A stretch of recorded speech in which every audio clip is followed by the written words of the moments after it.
people and interacting with what Juneteenth means to them.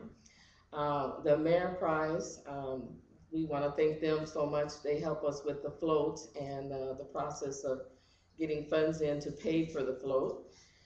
You Care Minnesota, they've been a big supporter this year. They've helped us with many pieces as far as having money to pay for the rent of the tents and the chairs. The Minneapolis Park and Recreation Board, a big shout out. Thank you, Obi, and your group of people there. Without their support, we would not even have a Juneteenth, and that is serious, people. The Piker Head Start, uh, they help us with the riding the elders to the place where we have our parking lots where the elders can go to, and then their Piker Head Start goes there, picks them up, takes them into the park. Phyllis Wheatley, because we are partnering with them this time. This is our first time this year with the Underground Railroad.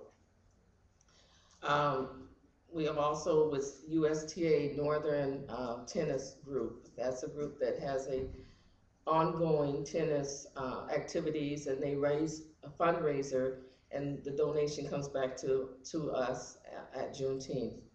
And a special thank you to KFAI for broadcasting the radio and having us on.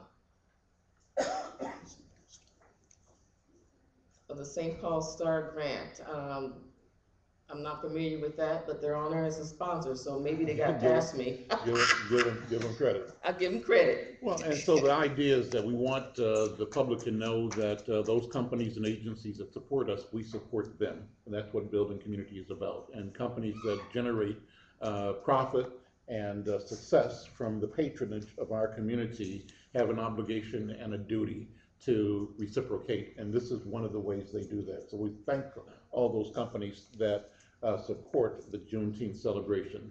I want to continue to talk about the whole spirit of creativity, though. And Rose, you and I don't know if you brought any poetry at all today or anything to do that you do.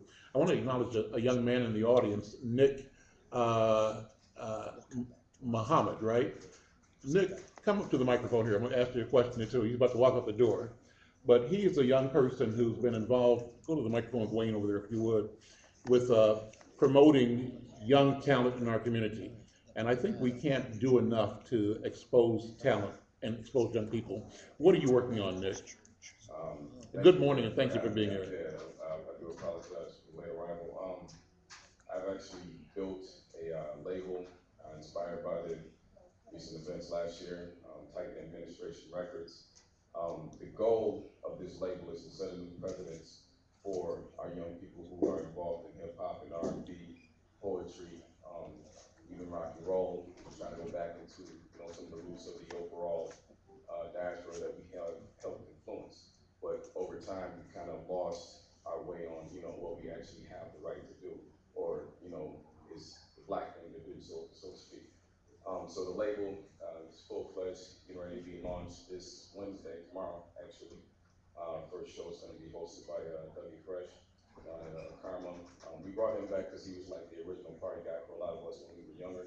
So we want to tie him back into what's going on.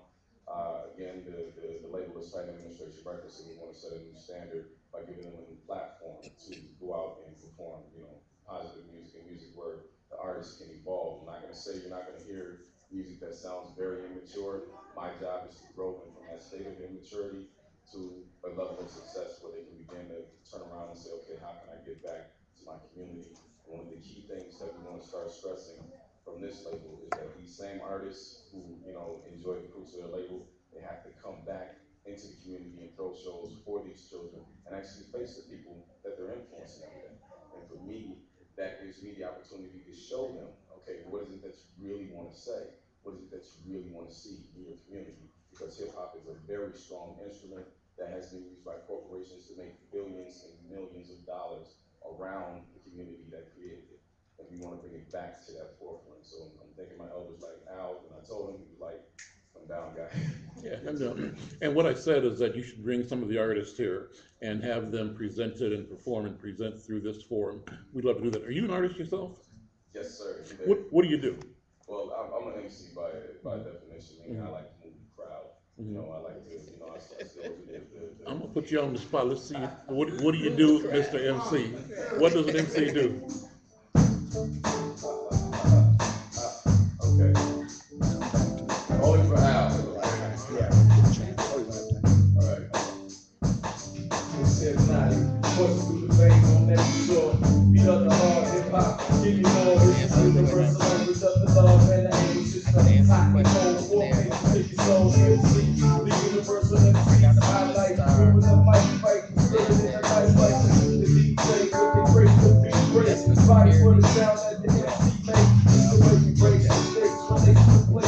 Call paper to the sound, yo, you switch your tape. With the poppers and the breakers, the lyrical word makers. We call it education, cause you can't make the news. Meanwhile, the kids handed down in the meeting. Graffiti, the voice and the culture of the media. Hip hop, a living organism in the city. Hip hop, a living organism in the city. Got you seen it, will I be felt it, will I be feeling it, will I be drilling it. It's the feeling that you get when the piece comes together. The same one you get when you love you on the level, just the same one you get when you own a mic. Yeah, the pop is right and your life is right. Put the hands up if you make a rock tonight. Bitch, you want out, take conversations tonight, let's get it. Dick Muhammad. Join us again this time next week for Conversations with Al McFarlane. I'm your host, Al McFarlane. We'll see you. Thank you all. Long time ago, there never be a black man in the White House. When the pigs fly, well, you gonna make a silk purse out of a sow's ear and burn all that crap before. And look here.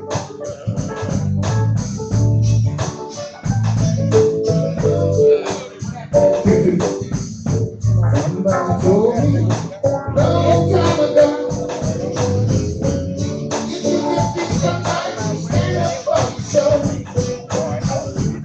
Got something I want to share. You got love everywhere. Free, close the door. Lock this, don't get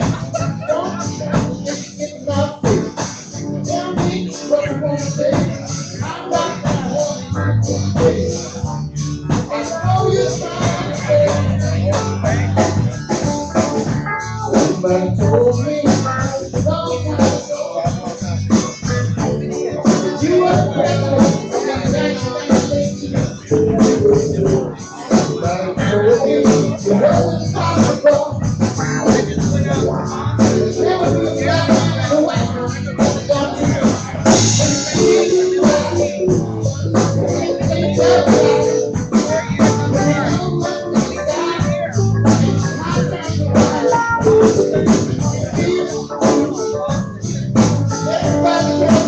Everybody